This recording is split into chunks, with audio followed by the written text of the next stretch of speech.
Hello ladies and gentlemen, my name is Chicken Wrap and today we'll be talking about advanced jungling.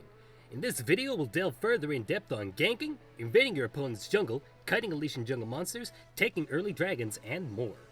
When you're jungling, you're going to want to be running back and forth while you're killing the camp in order to take less damage.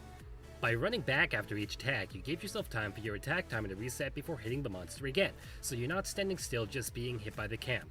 If you reach the edge of the camp's leash range, you can attack it up to 5 times before it resets itself. You'll have to be really careful here though, because after those 5 times, it'll hard reset, and sometimes it's hard to judge how many times you've reset it.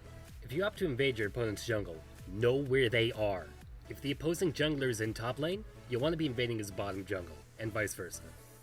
If you go to invade, make sure you keep tabs on where your opponents are as well. Did they leave the lane while you enter the jungle? If so, it's probably best if you back out and avoid your potential death. If they don't, decide on if you should clear the whole camp or only some of the camp. If they're a farm jungler, leave the camp up with 1 minion, especially if they have AoE clear. If they're a gank heavy jungler, clear the camp. Odds are that you might be able to clear it again by the next time they make it to the camp.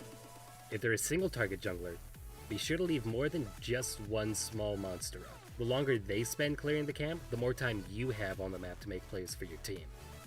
If your jungle is being invaded constantly by the enemy, it's a good idea to focus on ganks or focus on their jungle. Alternatively, you could ward up and then ask your team for help when you see the enemy jungler. This includes the enemy top or mid laners taking your camps as well. Be aggressive, but be smart about it. Go in with wards, and be very careful. You can clear the dragon at an extremely early level, 3 or 4 for most junglers. However, you can always opt to wait until 7 minutes and take it alone at level 6 after grabbing your buff if you want to though. If you do, be sure to bring a pink ward and watch out for the enemy jungle, who might be attempting the exact same thing.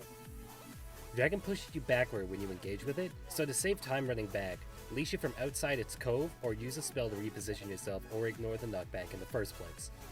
When you secure buffs and dragons, be sure to smite with an ability to effectively increase the damage of your execute so your opponent can't steal it away from you. This was covered a little bit in basic jungling, but ganking is a lot more complex than one might think. There are times where ganking is a good idea and times where it's not. The best way to describe it is with a checklist. Is my opponent pushed out? Are they low on health or mana? Is my jungle cleared? Do I know where the enemy jungler is? Are there less than 6 enemy minions in the lane? Do we have enough damage and crowd control to kill the person being ganked? If you answered yes to at least 3 of these, go ahead and gank that lane. Even if you're moving from one camp to the other, it's always nice to run through a lane and deal damage to the enemy with a drive-by, as long as you're not soaking up experience from your laner.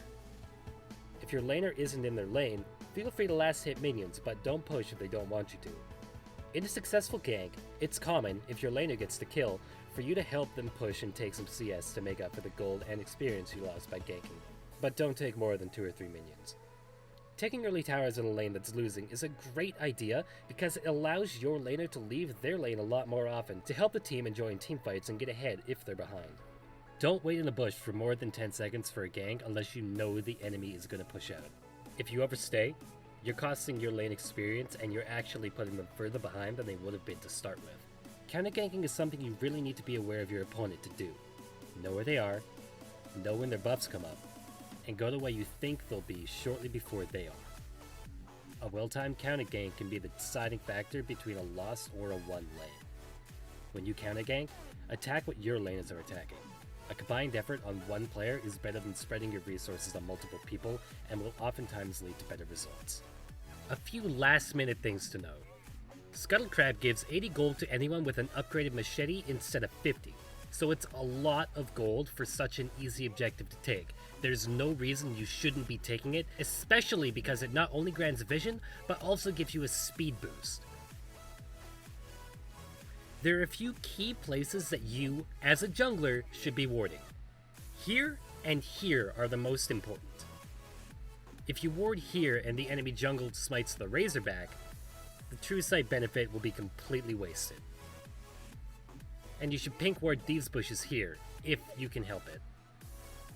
If you ward these areas, especially in the early game, it'll definitely net you a few easy kills if anyone decides to invade you. Thank you all so much for watching, and if you enjoyed this video, be sure to give it a like. Until then, Good luck and have fun.